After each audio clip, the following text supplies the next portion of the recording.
no livro de Lucas, capítulo 4, verso 18 e 19. Mas antes de você abrir, eu queria que você fechasse os seus olhos mais uma vez.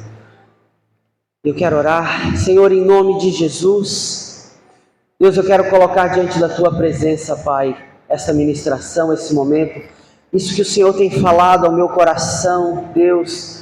Há mais de 2 semanas o Senhor tem falado no meu coração sobre este tema, sobre libertação de cativeiro, Senhor. Quantas pessoas têm estado presas, estado, Senhor, Deus, oprimidas, Senhor. Deus, em nome de Jesus, eu quero orar por cada vida que está aqui e por cada vida que o Senhor vai usar as pessoas que estão aqui para que esta palavra chegue ao máximo de pessoas possíveis e nós possamos ver e viver uma geração liberta de todo o cativeiro espiritual, em nome de Jesus. Prepara cada coração que está aqui, Senhor, para receber essa palavra, Senhor, e desde já eu repreendo toda ação do mal que impeça essa palavra de entrar nas mentes e nos corações, em nome de Jesus. Amém. Glória a Deus. Amém. Lucas 4,18 fala assim: o Espírito do Senhor está sobre mim, pois que me ungiu para evangelizar os pobres, enviou-me a curar os contritos de coração. Eu vou pedir para tu mudar a versão e colocar na King James,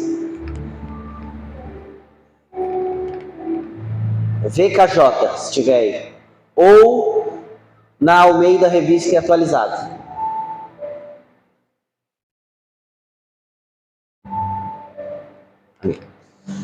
O Espírito do Senhor está sobre mim, porque me ungiu para pregar o Evangelho aos pobres. Ele enviou-me para curar os quebrantados de coração, para pregar libertação aos cativos e restauração das vistas aos cegos, e para pôr em liberdade os oprimidos, e para pregar o ano aceitável do Senhor. Amém? Eu quero que você fique com a sua Bíblia aberta nesse texto, porque nós vamos esmiuçar bem este texto. E ele começa o texto falando que o Espírito do Senhor está sobre mim. Aqui está falando do Espírito de Deus. Qual que é o nosso tema do ano de 2026? Vamos lá, gente. Não por força, nem por poder, mas é pelo Espírito. Então, aqui Jesus já começa mais uma vez fortalecendo esse tema, que o Espírito do Senhor estava sobre ele. Até Jesus entendeu, até Jesus sabia que ele precisava do Espírito, que era pelo Espírito. Então toda libertação de cativeiro, ela começa pelo Espírito. Durante muito tempo, muitas igrejas, né? Eu, pastor Marcelo, que somos assim da velha guarda, mais experientes, né? Nós vimos, né? Eu vivi ali avivamentos dos anos 90, pastor Marcelo, né? Pouco antes, né? Vimos, né? As igrejas passarem por grandes processos de libertação, de cura. Só que o que aconteceu? Muitas pessoas acabaram levando isso para o misticismo, para o show business, né? Transformaram a libertação em um show business. Transformaram processos de libertação em teatros, né? E hoje, o que a igreja fez? Ela se recolheu. E hoje dificilmente você vê as igrejas falando sobre libertação. Dificilmente você vê as igrejas pregando sobre libertação. Acabou se transformando em um assunto tabu dentro das igrejas. né? Eu já soube de experiências de pessoas que ligaram, pastor, tem uma pessoa aqui na minha casa que está endemoniada. Não, nós não fazemos isso aqui na igreja. Pastores que não fazem libertação em suas igrejas. Só que eu quero, nesta manhã, trazer esse tema à luz da palavra. Porque a igreja precisa entender o que é libertação. A igreja precisa aprender e conhecer sobre o que é libertação à luz da palavra.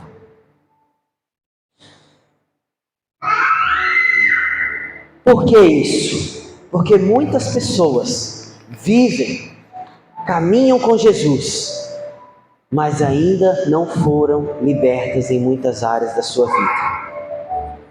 Ah, mas a libertação ela é um processo instantâneo? Você sabia que tem muitas pessoas que acreditam que a libertação é um processo instantâneo? Mas eu quero te ensinar nessa manhã que a libertação não é um processo instantâneo. E eu vou te mostrar na palavra muitos exemplos de pessoas que passaram por processos de libertação e de pessoas que não passaram por esse processo de libertação, que tiveram a oportunidade de viver esse processo de libertação, mas sucumbiram no meio do caminho. Adão e Eva, depois que pecaram, o que aconteceu? Eles viram que estavam nus e se envergonharam e se esconderam. E depois disso a Bíblia não cita mais sobre a história de Adão e Eva. Só diz que eles foram expulsos do paraíso e viveram um cativeiro de desobediência e de culpa. Depois veio Caim. Caim ouvia a voz de Deus. Deus falava diretamente com Caim. Mas Caim viveu um cativeiro de ira e de ciúme do irmão. E matou o irmão. E viveu toda a sua vida pela terra com este cativeiro. O povo de Israel ficou 400 anos no Egito. E depois que eles saíram em caminho da terra prometida, eles foram libertos do Egito. Mas durante todo o percurso, você via que eles estavam presos em cativeiros, né? Cativeiros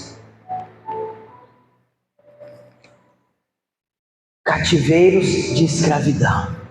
Por mais que eles eram pessoas livres, a mente deles ainda era uma mente de escravo.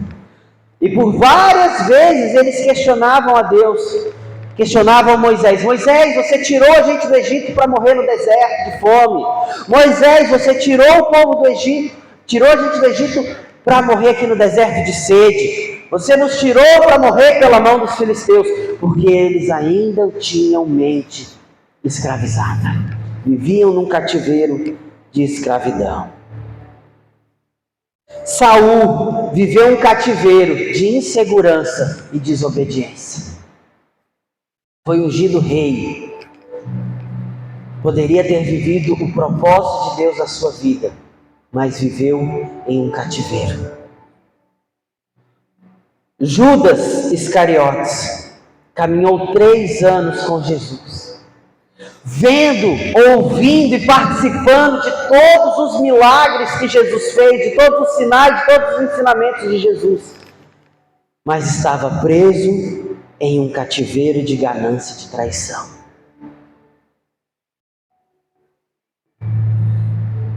A Bíblia fala de uma mulher encurvada, que ficou 18 anos enferma. O gadareno ficou anos e anos atormentado por demônios. Pedro caminhou 3 anos com Jesus também. e também viveu um cativeiro de medo. E só foi liberto deste cativeiro quando o Espírito Santo veio sobre ele. Paulo, mais conhecido primeiramente como Saulo antes de Cristo, e os fariseus, várias vezes Jesus confrontava os fariseus, presos em cativeiros religiosos. A Bíblia fala que Saulo, ele guardava todos os preceitos da lei, e ele era preso em um cativeiro religioso. Mas o texto diz que o Espírito do Senhor estava sobre Jesus. Bota a revista atualizada, porque a minha versão aqui é um pouco diferente. A minha é King James, mas é um pouco diferente. Diz que o Espírito do Senhor está sobre mim, pelo que me ungiu. E a palavra ungir aqui, ela diz capacitar. O Espírito do Senhor é que trouxe a capacitação a Jesus. E ele fala primeiro o quê? Evangelizar os pobres. Por que ele cita ali a palavra pobre? Será que o Evangelho é só para os menos favorecidos financeiramente? Por que o texto fala especificamente a palavra pobres? E eu fui estudar sobre essa palavra pobres aqui. A palavra pobre no grego original, ela é pitochoi. E o significado dela é uma pessoa que denota de uma dependência absoluta ou pública.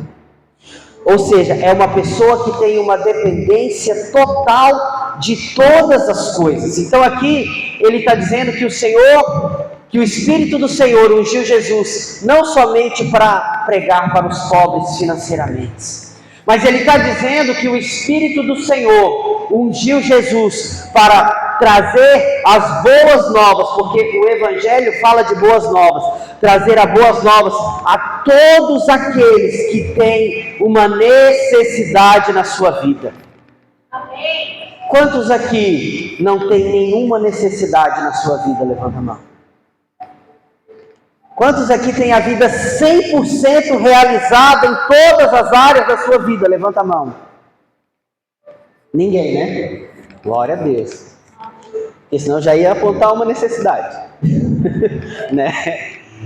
Então, isso aqui é para você. Porque o Espírito do Senhor ungiu Jesus para trazer boas novas a todos aqueles que têm alguma necessidade na sua vida. E aí eu já começo a te dizer que o processo de libertação, ele é eterno. Ele vai durar até Jesus voltar nas nossas vidas. Por quê? Porque você precisa das boas novas todos os dias. E ele fala que enviou-me para proclamar a libertação aos cativos.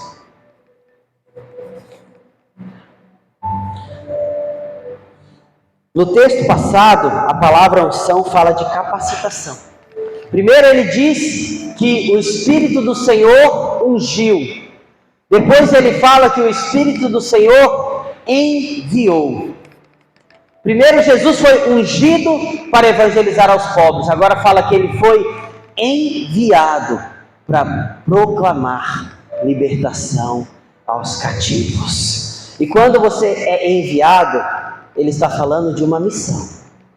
Ou seja, a missão de Jesus aqui nesta terra é trazer libertação aos cativos. Então a igreja precisa entender que ela tem essa função primordial. Nós fomos chamados para ser imitadores de Cristo. E ser um imitador de Cristo é o quê? Proclamar libertação aos cativos. Por isso a igreja não pode mais negligenciar o processo de libertação na vida das pessoas. Porque o Senhor foi chamado para libertar os cativos. A palavra grego aqui, enviar, é apestalken. E ela não significa somente um despacho simples, um envio de uma carta ou algo assim. Mas esta palavra, ela fala sobre um envio com uma missão específica. Como um representante, um diplomata, ou para os mais antigos aí, um arauto. Quem lembra dos arautos do rei, né? Então, quando ele fala aqui que o Espírito do Senhor o enviou, não é somente eu falar assim, ô Diego, vai ele pegar água para mim, fazendo favor? Não é somente isso. O Espírito do Senhor está enviando uma pessoa como um embaixador, como um representante oficial do reino. Ou seja, ele deu autoridade para que Jesus possa libertar todos os cativos. E depois ele continua aqui: restaura a vista aos cegos. E eu estudando esse texto, eu comecei a olhar e falei assim, nossa, mas que preconceito, por que só os cegos? Por que ele não falou assim, né, restaurar o paralítico, né, restaurar o enfermo? Por que ele fala especificamente sobre vista aos cegos? E aí, o Espírito Santo começou a falar comigo. Porque não fala só sobre cegueira física.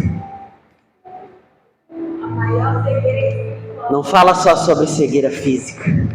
Então, quando ele fala que ele veio restaurar a vista aos cegos, ele está falando também de visão espiritual.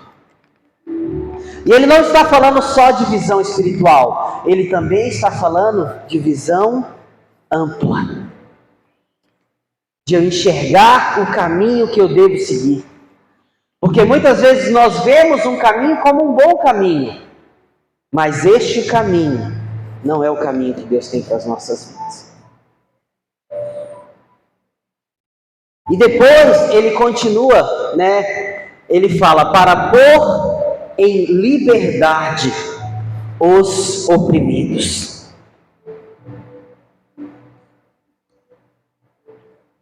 A palavra oprimido aqui no grego original é uma palavra bem bonita. É tetrasmenóis. E no português, olha o que ela quer dizer. Porque este ponto é um ponto mais forte do texto. Essa palavra quer dizer uma pessoa que está quebrada, esmagada, despedaçada. Então a opressão aqui, ele está falando de uma pessoa que está destruída por dentro. Então, e ele fala aqui sobre restauração. E restauração o que é?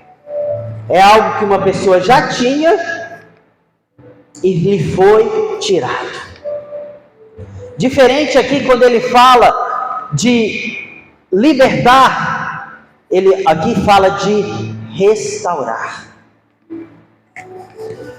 Quantas pessoas nós conhecemos que já estiveram em Cristo e hoje estão oprimidas, despedaçadas, destruídas, muitas vezes por um sistema, muitas vezes por uma religiosidade. E aqui o texto deixa bem claro que Jesus veio para libertar, para restaurar essas pessoas. Continuando o texto aqui, verso 19, ele termina falando, e apregoar o ano aceitável do Senhor.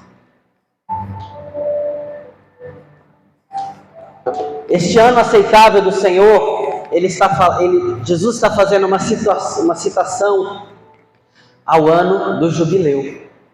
Quem é que sabe o que é o ano do jubileu? O ano do jubileu era uma data que acontecia de 50 em 50 anos no meio do povo de Israel, onde todas as dívidas eram perdoadas, onde todos os pecados eram perdoados, onde a restauração era completa, onde o propósito de Deus era 100% estabelecido.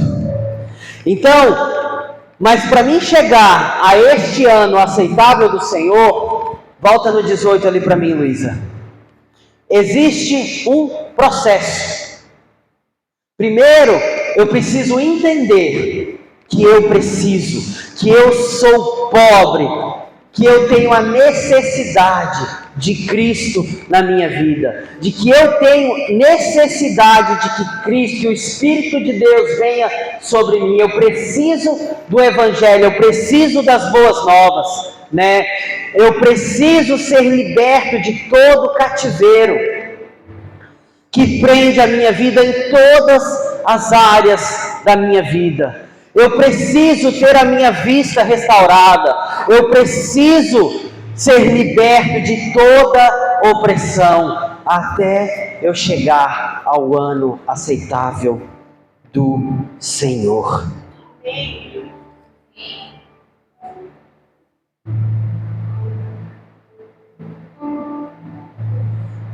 Aqui nesse texto, então, nós vemos 4 tipos de prisões que prendem uma pessoa.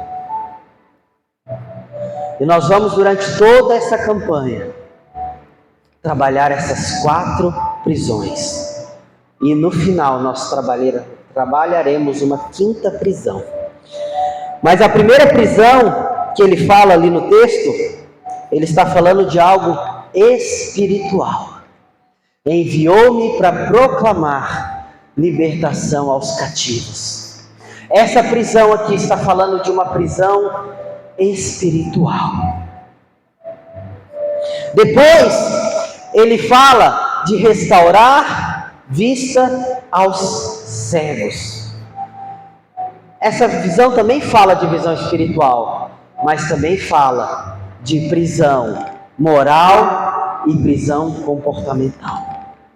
Porque muitas vezes existe um ditado que diz que o pior cego é aquele que não quer enxergar, não é verdade?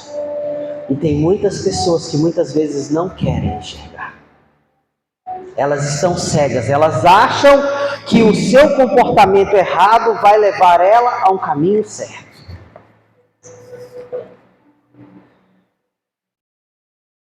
E depois ele fala liberdade aos oprimidos.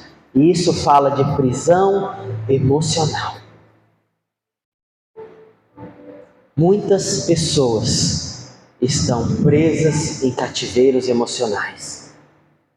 E isso as impedem de chegar ao lugar onde Deus quer que elas cheguem. Queridos, a libertação,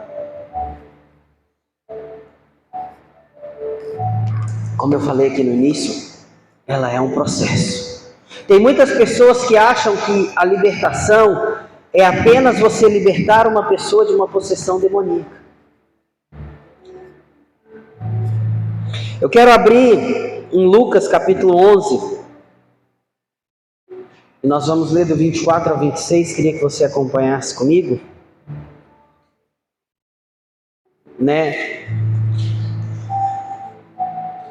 E o texto diz assim: quando o espírito imundo sai do homem, ele anda por lugares áridos procurando repouso. E não achando, diz: voltarei para minha casa de onde saí. E tendo voltado, a encontra varrida e ornamentada. Pode continuar. Então vai e leva consigo outros 7 espíritos piores do que ele. E entrando, habitam ali. E o último estado daquele homem se torna pior do que o primeiro.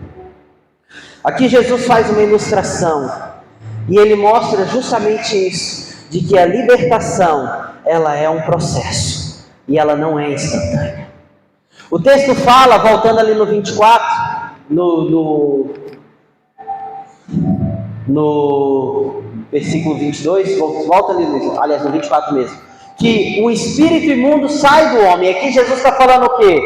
Sobre um processo de libertação instantânea, sobre uma possessão demoníaca que foi retirado da vida daquela pessoa. Glória a Deus. E aí a pessoa sai daqui, estou liberto.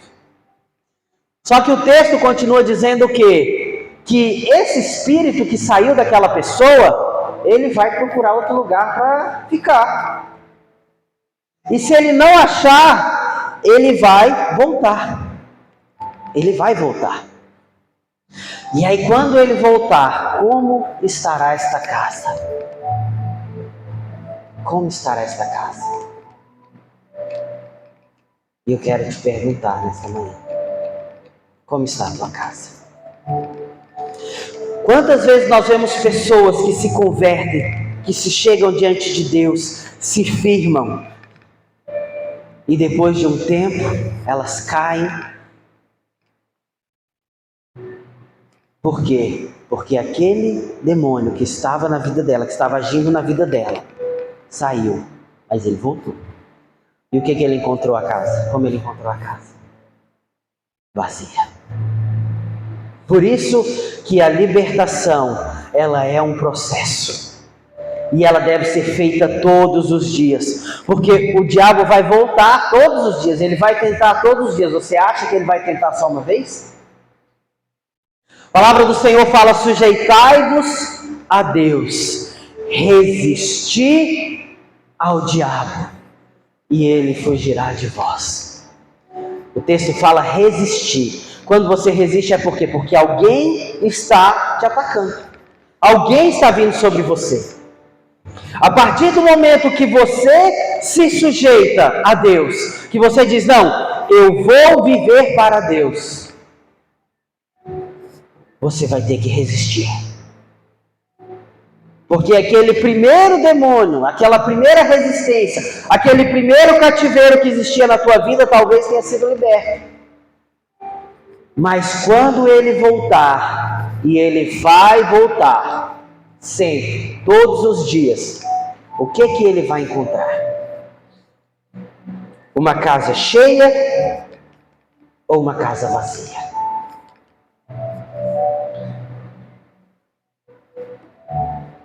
Portanto, se a libertação de uma possessão não prosseguir com o propósito, ele vai voltar. E ele vai deixar o cenário pior do que estava antes.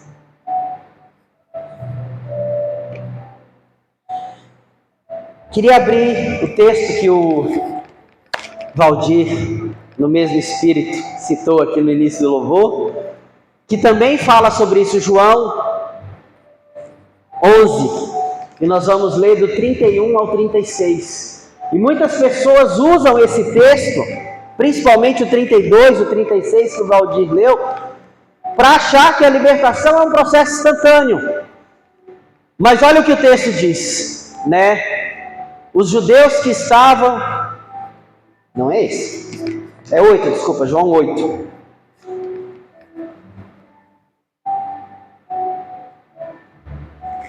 Disse, pois, Jesus aos judeus que haviam crido nele. Presta atenção nesse texto aqui. Jesus está falando para quem? Judeus, pessoas que conhecem o Evangelho, pessoas que conheciam a palavra e que haviam crido nele, ou seja, pessoas que se converteram. Ele não está aqui falando para ímpios, ele não está falando aqui para pessoas que não conhecem o Evangelho, ele está falando para judeus que creram nele. E aí ele fala, se vós permanecerdes na minha palavras, sois verdadeiramente meus discípulos, e conhecereis a verdade, e a verdade vos libertará. Então, primeiro ele fala em permanecer em Cristo, e ele fala conhecereis, ou seja, ele está falando de um processo de conhecimento da verdade, que é a palavra de Cristo. Pode continuar ali. Isso. E olha só o que os judeus respondem. Responderam: somos descendências de Abraão e jamais fomos escravos de alguém. Como tu dizes tu sereis livres? Olha só, pode ficar no 33 por enquanto. Quantos cristãos estão dentro das igrejas com esse mesmo pensamento? Eu já me converti, eu já aceitei a Jesus, eu oro, eu leio a palavra. Como que tu diz que nós somos ainda escravos de alguém? Como tu diz que nós seremos no futuro livres? Quantas pessoas estão há anos dentro da igreja com essa mesma mentalidade deste povo? Continua, Luísa. Replicou Jesus: em verdade, 34, em verdade vos digo, todo que comete, pode deixar no 34, que comete pecado é escravo do pecado. Agora sim, 35. O escravo não fica para sempre na casa, mas o filho sim, para sempre. Queridos, todo aquele que comete pecado é escravo do pecado. E se você me disser aqui que você tem uma vida 100% íntegra, santa diante de Deus, você pode me dizer isso? Alguém aqui pode me dizer isso? Não, eu sou 100% íntegro, santo, reto, justo, maravilhado, exaltado seja o meu nome. Alguém pode me dizer isso? Não. Todo aquele que comete pecado é escravo do pecado. E nós ainda estamos lutando contra o pecado. Por isso que nós ainda precisamos de libertação todos os dias, durante toda a nossa vida. Mas ele diz: o escravo não fica sempre na casa, o filho sim, para sempre. Por quê? Esse é o nosso diferencial do mundo, porque nós precisamos buscar sempre a libertação. A minha esposa sempre fala uma frase: ser santo não é ficar, não é ser limpo, mas como é que fala? É se lavar todos os dias. Ser santo não significa que eu estou 100% limpo. Ser santo significa que eu me lavo todos os dias. Aí bota o 36, Luísa. Pois se o Filho vos libertar, verdadeiramente sereis livres.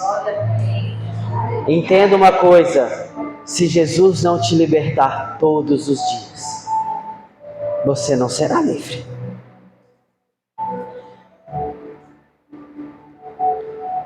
Nós precisamos entender que nós precisamos ser libertos todos os dias. Todos os dias da nossa vida. E sabe onde o crente cai? É quando ele acha que já está 100% liberto. O meu instrutor, quando eu fiz a autoescola e eu fui tirar carteira de moto, ele me falou uma coisa que eu nunca esqueci na minha vida. Ele falou assim: sabe quando é que o motoqueiro cai? Quando ele está 100% confiante. E aí ele começa a achar que ele pode ultrapassar quem ele quer, que ele pode andar na velocidade que ele quer, que ele acha que ele já está 100% confiante em cima da moto. É nessa hora que ele vai cair. E a Bíblia também fala isso: todo orgulho precede uma queda. Então, queridos, entenda uma coisa: a libertação ela é um processo contínuo e diário. E Satanás vem todo o tempo, ele tenta nos prender em cativeiros espirituais, em cativeiros emocionais, em cativeiros morais, em cativeiros financeiros, em cativeiros físicos. E durante todo esse mês, nós vamos orar, nós vamos jejuar, nós vamos buscar e nós vamos trabalhar a libertação desses cativeiros, até nós chegarmos ao ano aceitável do Senhor, que é quando nós realmente seremos 100% livres. Mas isso só vai se dar quando Jesus voltar. Porque enquanto estamos aqui nessa terra, o diabo todos os dias vai tentar nos prender em cativeiros. Todos os dias Satanás vai tentar te oferecer um cativeiro novo. Só que quando se fala em cativeiro, muitas vezes parece, a aparência de um lugar ruim, um lugar sujo. Eu vi um filme uma vez,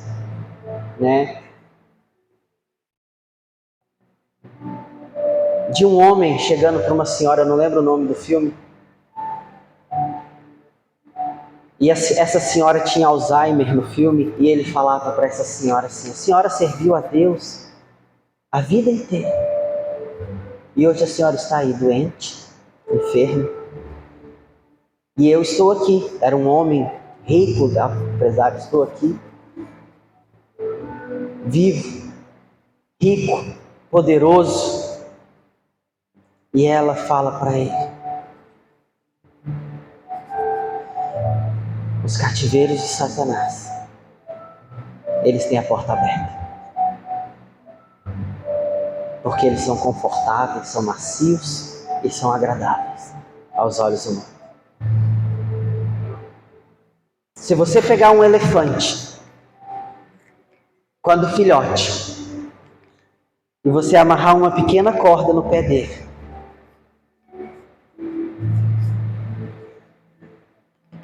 e deixar ele lá amarrado durante um período, depois que esse elefante crescer, você pode amarrar aquela mesma pequena corda em um pé dele somente, e pode deixar a sela toda aberta, que ele não vai fugir,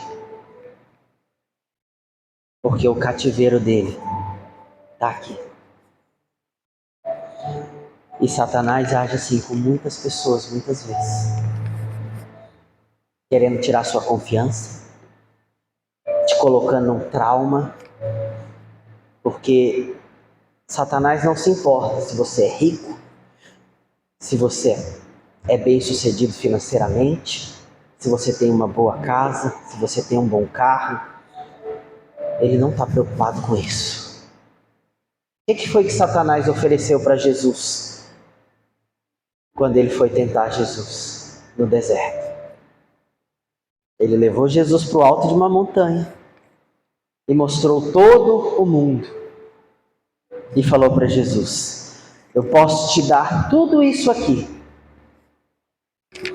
se prostrado me adorares. Então, querido, Satanás não está preocupado com a tua condição financeira. Satanás não está preocupado se você vem no culto todo domingo. Satanás não está preocupado se você vive a sua vida religiosa como Paulo vivia, e nós vamos falar sobre isso aqui durante a campanha. Ele só quer te prender em uma área, porque ele sabe que se ele te prender em uma área, ele te tem.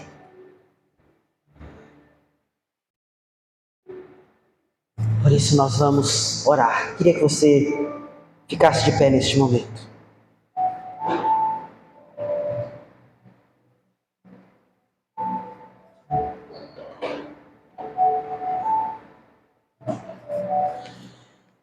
Eu quero orar. O Espírito Santo falou isso comigo